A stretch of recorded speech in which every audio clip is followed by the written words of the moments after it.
بسم اللہ الرحمن الرحیم۔ السلام علیکم پیارے بچوں۔ تو آج کا موضوع ہے شاد عظیم آبادی کے باقی شعر کی تشریح۔ دل مضطرب سے پوچھ اے روز کے بزم، میں خود آیا نہیں لایا گیا ہوں۔ دل مضطرب کا معنی ہے بے قرار دل، بے چین دل۔ رونق کا معنی ہے سجاوٹ، زیبائش، بزم، محفل یا مجلس۔ اس شعر میں شاعر کہتے ہیں کہ میں جب اپنے معشوق کے دربار میں حاضر ہوا تو وہاں مجھے کہا گیا کہ بغیر بلاوے یہاں کیسے آ گئے ہو؟ تو میں نے کہا کہ اے اس محفل کو شان و شوکت بخشنے والے جان محفل، ذرا میرے بے قرار دل سے پوچھ کہ میں یہاں از خود نہیں آیا ہوں، بلکہ مجھے باقاعدہ اس محفل میں بلایا گیا ہے۔ یعنی کسی کی یاد کشش اور طلب نے مجھے یہاں کھینچ لایا ہے۔ یعنی اس دنیا میں انسان خود نہیں آتا ہے بلکہ اس کو لایا جاتا ہے۔ دوسرا شعر اس طرح سے ہے، نہ تھا میں معتقد اعجاز مئی کا، بڑی مشکل سے منگوایا گیا ہوں۔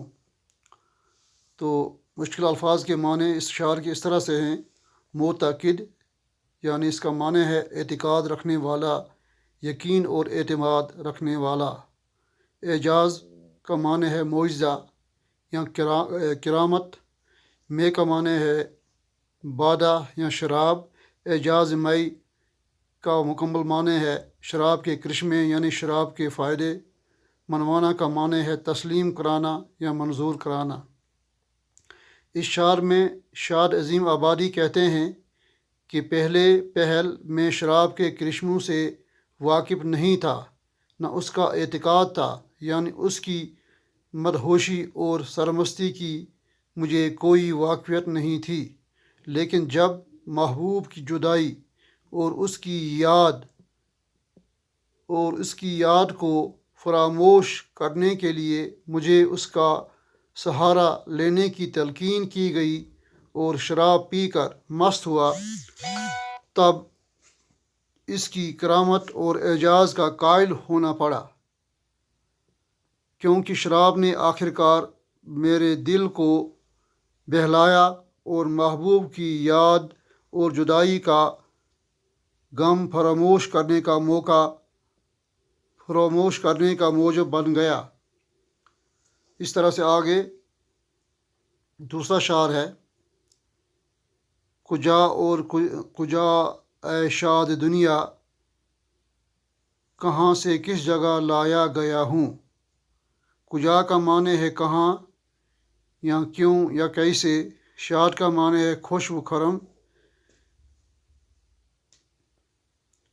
اس شعر میں عظیم آبادی اپنے آپ سے مخاطب ہو کر دراصل ابن آدم سے مخاطب ہو کر فرماتا ہے کہ اے بنی آدم، دنیا کے سامنے تیری حیثیت ہی کیا ہے؟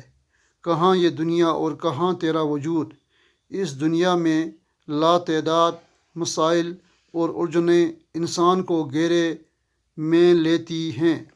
اس سے پہلے تیرا مسکن جنت تھا، وہاں نہ کوئی الجھن تھی اور نہ کوئی پریشانی تھی۔ اب یہ تمہاری اپنی غلطی کی سزا ہے کہ اب میدان عمل میں ڈال کر تجھے دنیاوی الجھنوں میں الجھایا گیا ہے۔